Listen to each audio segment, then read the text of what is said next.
So in today's topic, we talk about how is it on the planning and design stage. So if you talk about renovation, what is also important for new developers and new build is that how do we actually design better? So for like take for instance, I probably have this question with Yael. I'm a with Six Senses. I've known Six Senses for quite some time. Six Senses started as like a rustic luxury, but it has evolved through time. Why is that so? I think we've evolved with the changing trends in consumer preferences as well, right? We are now much more contemporary design led, but still very much true to our original values, which means that sustainability is one of our very key pillars of the brand, right? And an example that I always give is one of the first questions that I have when I discuss with new developers for a project. I ask them, do you have an ESIA? So who in the room knows what that is? What is ESI? No one. So it's an environmental and social impact assessment report. And that really is the starting point of it all, right?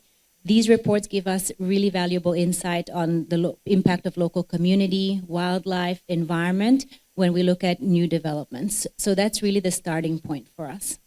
And when it comes to, let's say, designing and how do you marry now? I mean, this is the question for both Sam and also Gus. How do you marry or balance luxury and also sustainability in your? So first of all, sustainability for us in Apple One is actually a responsibility. Our approach for luxury is very intentional. We're focused on uplifting communities and also enhancing guest experiences. For us, true luxury isn't about being so excessive. How far do you actually go in terms of fulfilling 100% the brand standards? Actually, JW Marriott, the way we're working with them right now very closely, we're putting a lot of the local culture into the design.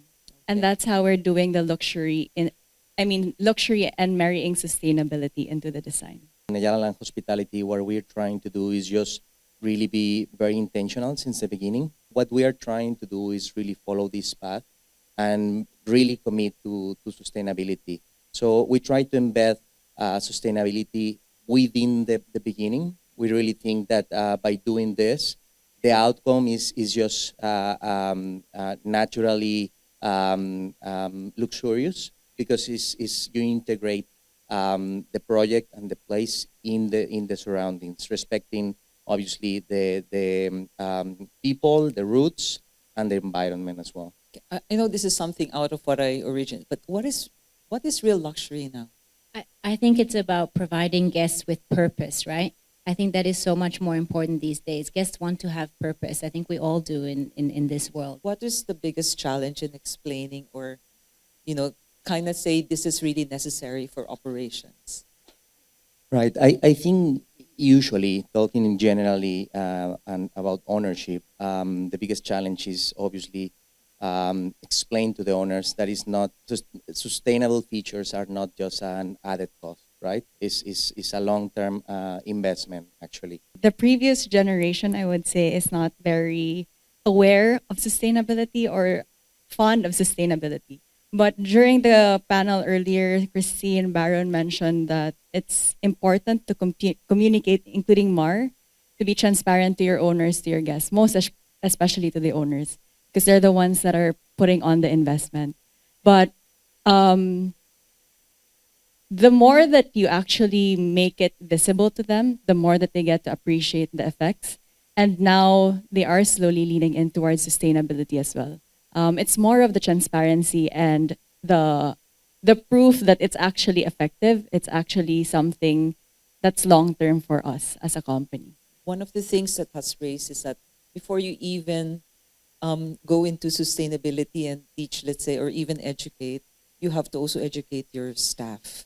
And not only that, also their families, because they can't take that back home. So it's something that is so important in terms of strategies and also education when it comes to the hotel side. Has that also been an impact in terms of, let's say when you're doing island resorts, that's so important in terms of island resorts. So has that been communicated well to the staff, and how does that impact in terms of guest experience? Yes, it's communicated to the staff and is super important. Another panelist already mentioned before, this communication actually begins with, in our case, begins with the staff. And our staff in the island resorts is actually 80% of the staff is from Palawan. So we actually make sure that they understand that everything we do, there's an impact on the community and the environment as well. It's not that we're just closed gates and we don't want anyone from the community in here. It's actually we do want them in here, and how do we integrate them? Not only from a full-time staff hiring point of view, but even people who have different skill sets. It's really important to communicate to our employees as well as their families, because to create the lasting impact, it requires a lot of collaboration. It's really important to relay this or educate employees, families, the local community as well. If you were to advise future hoteliers in terms of investing in hotels, what would be, let's say, your suggestion in terms of technology or energy savings that they would actually prioritize in terms of capex? I mean, for us, from a brand standards point of view, and this is a bit flexible depending on the location as well, is 51% needs to come from a renewable energy source. We prioritize energy consumption because it's what will make the highest impact, not only on terms of cost efficiency, but also in the environment. So try to include space for small farm, so we can just harvest our own organic products as well. And I think just to the point of the small farms, we have that as well. And I think another really great way to integrate it is through landscaping, to actually create edible landscaping, right, that serves a purpose. So you have, first of all, native species that will then thrive much more in that local environment, need less watering, etc. But then also make it edible, right? So it actually serves a purpose. Apart from the energy consumption and renewable energy, also the way we consume the food. So technology on measurement of the food wastage is very important to put in the capex. 0.5% of total revenue in each of our properties goes back into a sustainability fund.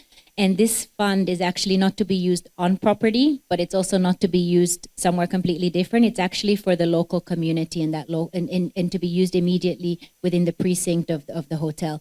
And that can go into initiatives around wildlife, but it can also go into community, whether it's through education or maybe it's water filtration or things like that we then. It's also about making sure that then this money goes to the right projects, right?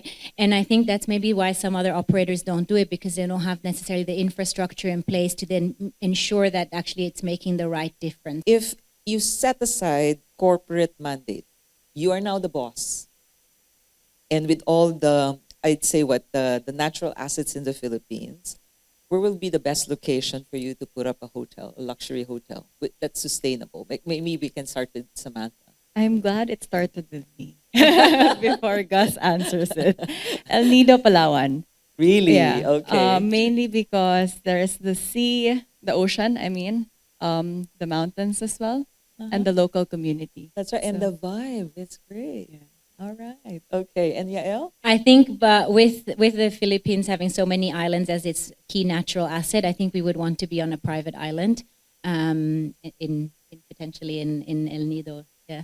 Well, I think it's the hotspot because there's such beautiful islands in the whole Philippines, such beautiful places.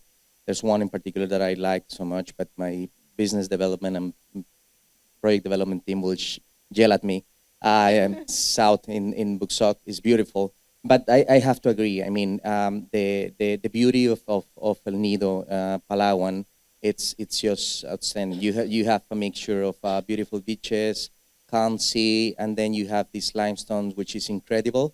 But also you have these segregated islands, which are actually nearby. So you are kind of an isolated place, but not too far from hospitals, etc. So yeah, I think El Nido is a hotspot.